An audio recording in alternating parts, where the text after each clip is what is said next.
This is how first humans will survive on Mars. In theory, imagine stepping onto Mars for the first time, only to realize your food supply won't last. How will you grow potatoes in soil filled with toxic perchlorates? We'll break down the science of turning Martian dirt into farmland, from washing out the poison to using bacteria that eats it for breakfast. What if your survival depended on turning poison into dinner?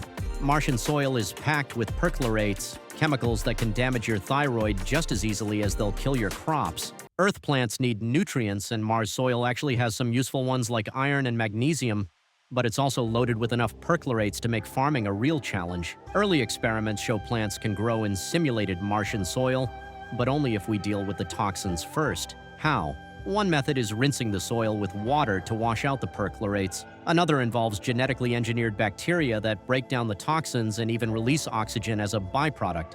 These bacteria could turn a deadly ingredient into something useful, creating a self-cleaning system for Martian dirt. NASA has already tested hydroponics in space, growing lettuce aboard the International Space Station. On Mars, hydroponics might help avoid toxic soil altogether, but you'd still need to recycle every drop of water. Mars doesn't have rain, so every ounce of water used to rinse soil or feed plants has to come from ice mining or moisture extraction. In 2016, researchers grew crops like tomatoes, rye, and spinach in lab-made Martian soil. The yields were nearly as good as Earth soil, but there was a catch. They had to add organic matter. This means future Martian farmers might use compost from plant waste or even processed human waste as fertilizer. In The Martian, Mark Watney used his own feces. Not ideal for health reasons, but if sterilized, it could work. The real challenge is balancing risk and reward. Perchlorates are dangerous, but they also have upsides. They can pull water from Mars's thin atmosphere and release oxygen when broken down. A well-designed system could use bacteria to neutralize the toxin while turning it into a resource, yet water remains the limiting factor.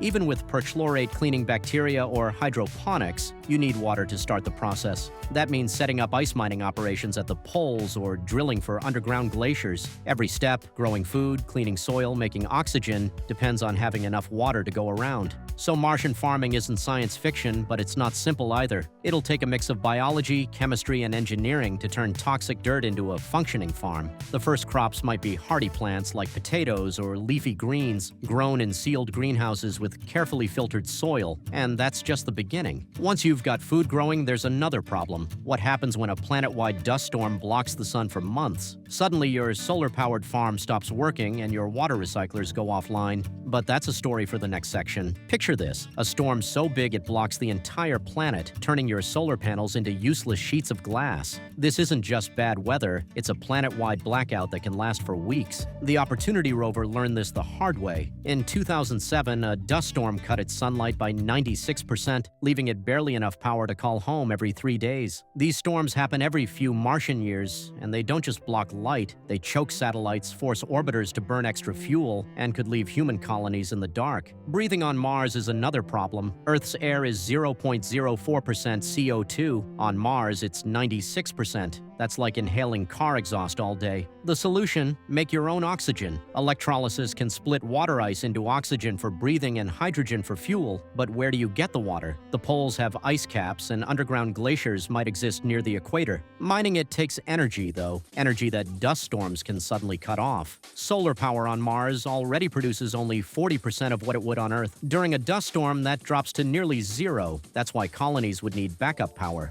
Nuclear reactors could work, but they're heavy to launch. Batteries might help, but they'd need to store months of energy. A hybrid system, solar, nuclear, and batteries, would be the safest bet. Even then, storms aren't the only threat. Mars's thin atmosphere lets radiation pour through unchecked. Without Earth's magnetic field to deflect it, cosmic rays and solar flares become a daily hazard. Any air production facility would need thick shielding, possibly built from Martian soil or water tanks. The same goes for habitats. Early settlers might live in lava tubes or underground to avoid radiation. Here's the kicker: even if you solve power and air, dust gets everywhere. Martian dust is finer than Earth's, almost like powder. It sticks to spacesuits, clogs machinery, and could even poison humans if tracked inside. The Apollo astronauts had trouble with moon dust, and Mars' version is worse. Airlocks and cleaning systems would need to be flawless. One missed speck could ruin sensitive equipment. But the biggest challenge isn't technology, it's time. Storms can last for months. Solar panels might sit useless for weeks. If your water mines freeze or your reactors fail, you can't exactly call for help. Every system would need redundancies. Backup oxygen tanks, backup power, backup food supplies. The margin for error is zero. So yes, breathable air is possible. You could mine ice, split it into oxygen, and scrub CO2 from the air, but it'll take nuclear reactors, storm-proof habitats, and a lot of patience, and that's just to survive. What about the first kids born there? Growing up under a sky where Earth is just a tiny blue dot, that's a whole other challenge. Living on Mars won't be about heroic moments. It'll be about daily problem solving. You'll spend more time fixing air filters than planting flags. The first true Martians will master dozens of skills, growing food in toxic soil, repairing solar panels caked in dust, and maintaining equipment with no replacement parts. Every system will need backups for backups. One failed water recycler could mean disaster. Psychological resilience matters just as much as engineering. Isolation and confinement will test everyone. Communication delays mean you can't call Earth for help. So would you take the one-way trip? Comment below and start practicing your repair skills now.